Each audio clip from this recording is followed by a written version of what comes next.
Hey, Dr. Jon Finn here. Welcome to the Habit Mechanic podcast. Right now, you can get my new best-selling book, Train Your Brain for the AI Revolution, at tougherminds.co.uk. The digital book, audiobook, and physical book are all available at a special price that you won't find anywhere else.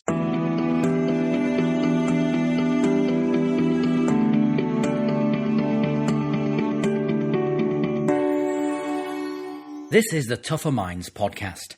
In this episode, we talk to Tougher Minds founder and managing director Dr. Jon Finn about England football manager Gareth Southgate. The England team enjoyed a successful 2018 at the World Cup in Russia.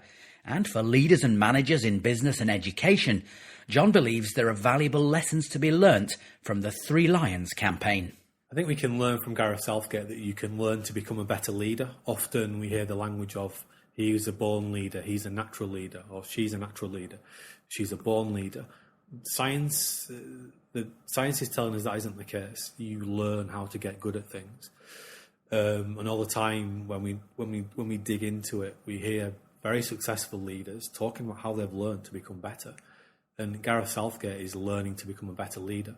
It's interesting how if he'd have lost some games at the World Cup, he'd have probably been talked about as not a particularly great leader, and he was never be good enough to be the England manager. But he's showing a desire to want to learn and to want to grow, and he says that from the out that his focus is to improve himself. Is a journey of continuous improvement. And I've been around the professional football circuit for the last 15 or 20 years, and I've always known Gareth Southgate to be someone who was always going out of his way to learn more. He actually was one of the first people to employ a psychologist when he was the Middlesbrough manager. So I think that's the first big message. And I think he was quoted by the BBC during the World Cup saying something along the lines of the quest for improvement can never stop. So that certainly underpins what you've said about what you know about him. But he also, I believe, would have used some sort of guidelines or a framework, if we like, to guide his efforts to improve and improve himself and his leadership. Possibly, he might have done, and I'm sure he has some things in mind that he's working towards to be a great leader. The lens that we typically look through leadership at is called transformational leadership, and we can get better at anything we want to get better at. That isn't saying that anyone can be the fastest person in the world. It's just saying that whatever your current ability is, with practice you can get better. And the journey people go on to get better is they have to acquire some new knowledge. They have to turn that knowledge into skills, apply those ideas, and ultimately, if you keep practicing those skills, they become a habit. And having a framework about what you want to get better at, in this case leadership, is really helpful to help you go on that journey from the knowledge to the skill to the habit. So as I said, the framework we use is transformational leadership, and you can clearly see some very clear elements of the transformational leadership model and the different components at play in Gareth Southgate's leadership style. One of those components we call the role model. This is the leadership part, which is about doing what you expect everybody else to do. And it's what great leaders do. They don't expect special treatment. They will pick the litter up. The All Blacks talk about sweeping the sheds. The senior players cleaning up the changing rooms. Leaders have to do what they expect everybody else to do. And in the World Cup, we saw some clear examples of this. So there was a really important aspects of England's campaign. It's been going on for a few years now, to re-engage the fan base. The fan base has been disillusioned. And we saw clearly Gareth Southgate going out of his way at matches to engage with the supporters, to publicly engage the supporters in his press conferences, etc. And only by him doing that can he expect the players to follow suit. We also know that England were very clear to build better relationships with the media. And again, we saw Southgate going out of his way to engage in friendly media relationships I think they played darts with a different member of the press every week of the campaign. So I guess that's part of that, would it be? Yeah, it's that kind of example. Just you see how the guy turns himself out. And I think if you look back to him as a professional footballer, that would have been one of his strengths as a leader as well, is that he was a great role model, both on and off the field. So that'll be one area. Another area I think is clear to see is what we call cultural architect. And this is the leadership hat, which is about creating the environment that allows people to work towards being at their best. The first part of an environment, or the first thing you need to do in an environment to help people to be successful, is to make the environment safe. We've increasingly understood this because we've increasingly understood the role that negative emotions have on our ability to be clever and to push ourselves and to grow ourselves as individuals. So if you're going to be in an environment that actually nurtures you to develop yourself as an individual, you need to feel safe in that environment. And I think what's really interesting with the England team is that actually Gareth Southgate was the under-21s manager when a lot of those young players like Harry Kane and John Stones were coming through. So he already had those very personable, well-developed relationships, and I'm sure that they felt safe under Southgate's guidance. The next part of the cultural architect of creating an environment that helps people to grow towards being at their best, individually and collectively, is that you need to have something to work towards. You need to have a purpose. You need to understand what the big goals are. And the England team talked about their goals. They talked about landmarks they had set for themselves at the World Cup, things that they wanted to hit. In professional sport, you can't share everything publicly, but clearly they had some conversation about what they wanted to achieve in the World Cup. And I think what was also interesting when we connect the big goals together and this idea of feeling safe is that it seemed it was fine to talk about learning from the games, that Southgate wasn't expecting the members of the team to be the finished article like we often imagine that John Stones is because he got sold for millions and millions of pounds. He understood that these guys, they need to grow, they need to learn, they need to develop in the international arena, as they do in the Premier League as well, or whatever league they're playing in. And the players were talking about, we learn from every experience. That's part of the philosophy of this group. So that was a really important part of wearing the cultural architect hat. And I think the third element there is that people understanding what are their roles and responsibilities in helping the team to achieve its goals. I think one thing that came across with the England team, which is always easy when you're winning games, is that there was much more of a squad mentality.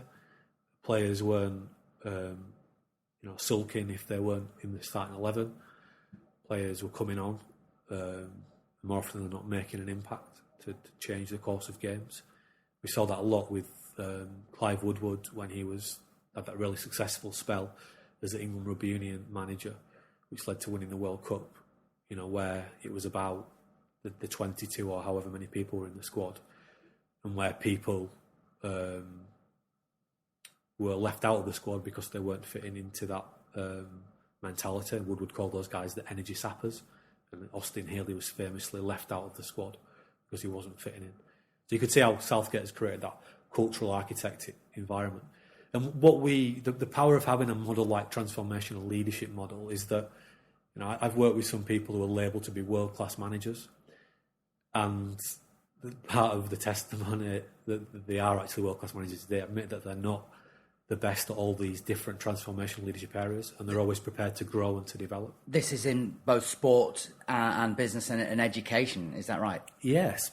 The guys who are the best leaders, they understand that they need to learn. And if you have a framework to work on, work with transformational leadership, then it gives you a guiding star to work towards. So you know that you've got the cultural architect piece nailed, but you know that you need to do more work on the role model, or the action communicator, or what we call the SWAT coach. So we've talked about how this is very obviously has been a part of Gareth Southgate's campaign, if you like, during last summer's World Cup, which was successful by any reasonable measure and hailed as such by some fairly stern critics which appear in the sports media in the United Kingdom. But this model, these concepts are, of course, at play and transferable to the business world. Yes. Again, we have a mindset in business that some people are just natural leaders and some people are not. And that isn't the case. In the world that we live in, the VUCA world, we need good leaders more than ever. And I think that the thing that's often missed with the word leadership is that it's a title that only some people have. In fact, we understand that everyone in an organisation has a leadership role, because what everybody does in an organisation affects everybody else. If you're in a meeting and you pull a face about what somebody says, you are affecting others' behaviour, and that's what leadership is about. And we can use a framework like transformational leadership to help people to understand what leadership is, make it less intangible, and actually help people to build better habits around that. And in fact, we're just getting ready to go out to the US again, where we've been creating, for want of a better term, some questionnaires around these different parts of the transformational leadership model to help people to really understand where their strengths and weaknesses are, and to understand where they need to put their energies into building small, new, helpful leadership habits. So I think transformational leadership in general is really exciting at the moment, because we need everybody more than ever to step up and recognise they are a leader, and they can become a better leader. And just to conclude then, you talked about how Gareth Southgate and the England squad set themselves a number of clear objectives, some of which, as you say, we may not have known about because they were regarded as being more appropriate to keep internal, but nevertheless were shared within the group and the team. How does that then help individuals within that team perform and hit their marks, as it were? Well, goals allow us to direct our energies and our efforts. And especially if the goals are set in a way where players feel empowered, they're not just told what to do. They're part of the conversation of agreeing what kind of tactics that we're going to deploy here. And obviously some of the more senior players would have more say than some of the junior players. But that's the power of roles and responsibilities. And if we get people to be active in their acceptance of those roles and responsibilities, as opposed to being passive, just being told what to do, they're going to be more sticky and more powerful. And we have this term in psychology that we call the self-fulfilling prophecy. And when we set out to achieve something, we have a belief that we can achieve something, our behaviours and our actions, they start to align to that belief system. More often than not, we've got a better chance of actually doing what we set out to do. So goals are very powerful. People set goals every day. You can set goals very poorly, or you can set goals really well. And there's a real science to doing that. And I think maybe to an extended answer to the question is that what also players in that group will see is what a good leader does, and therefore hopefully start to model that behaviour, so that John Stones can use his mini version of that with his group of defenders, for example. Because actually for this England team to kick on and to become a team that is challenging in World Cup finals, they need to create more leaders in the group. And that's going to be absolutely vital for that group of players to fulfil their potential. And in the world we live in of overcoaching, it's more challenging than ever to do that. These players will spend hundreds of thousands of hours practicing kicking the ball with their left foot and their right foot in very different, specific tactical ways, like long passes, short passes, etc. How much time will they spend purposely developing their leadership skills? It's a question. I would imagine not enough. So I think England need to think about how they can do more of this stuff to help them to kick on to the next level. And if you listen to Clive Woodward, who was probably still the most a successful English team manager, it was all about having leaders through the spine of that team. And I don't think the England football team's quite there yet. Thanks for listening. You can follow us on Twitter @TougherMinds and check out the website tougherminds.co.uk.